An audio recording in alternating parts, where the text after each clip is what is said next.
എല്ലാവർക്കും news first മലയാളത്തിന്റെ പുതിയൊരു വീഡിയോയിലേക്ക് സ്വാഗതം.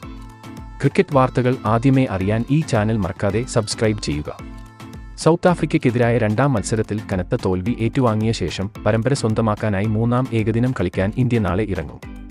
ഇന്ത്യയും സൗത്ത് ആഫ്രിക്കയും തമ്മിലുള്ള മൂന്നാം ഏകദിനം സൗത്ത് ആഫ്രിക്കയിലെ ബോളൺ പാർക്ക് സ്റ്റേഡിയത്തിൽ വെച്ച് നടക്കും. ക്യാപ്റ്റൻ KL രാഹുലിന് കീഴിൽ തന്നെ ആയിരിക്കും ഇന്ത്യയെ നാളെയും കളത്തിൽ ഇറങ്ങുക. 3 മത്സരങ്ങളുടെ പരമ്പര സ്വന്തമാക്കാൻ കച്ചകെട്ടി ആയിരിക്കും ഇരു ടീമുകളും ഇറങ്ങുക. ഇരു ടീമുകളും ഓരോ മത്സരം ജയിച്ച് സമനിലയിലായ ഈ സാഹചര്യത്തിൽ എന്ത് വില കൊടുത്തും നാളത്തെ മത്സരം ജയിക്കാൻ തന്നെ ആയിരിക്കും ഇന്ത്യയുടെ പ്ലാൻ.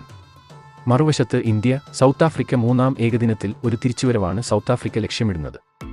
ഇനി ഇന്ത്യയുടെ നാളത്തെ സാധ്യത 11ലേക്ക് വന്നു കഴിഞ്ഞാൽ ഓപ്പണിംഗിനായി യശസ്വി ജയ്സ്വാൾ, സായി സുദർശൻ സഖ്യം ഇറങ്ങും. കഴിഞ്ഞ മത്സരങ്ങളിൽ ഗേക്വാദ് ഫ്ലോപ്പ് ആയതിനാൽ നാളെ പകരം ജയ്സ്വാൾ ആയിരിക്കും ഇറങ്ങുന്നത്.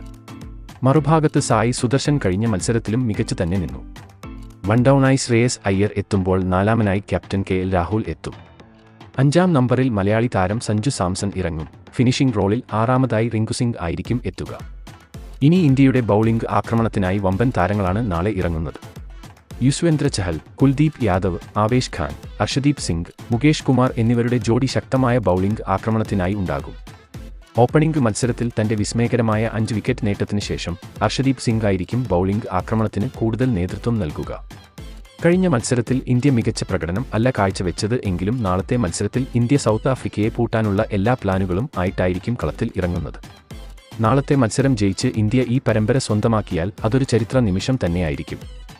ഇതിനെപ്പറ്റി നിങ്ങളുടെ അഭിപ്രായം എന്തെന്ന് താഴെ കമന്റ് ചെയ്യുക. അപ്പോൾ ഇതുപോലെ കൂടുതൽ ക്രിക്കറ്റ് വാർത്തകൾക്കായി ഈ ചാനൽ മറക്കാതെ സബ്സ്ക്രൈബ് ചെയ്യുക.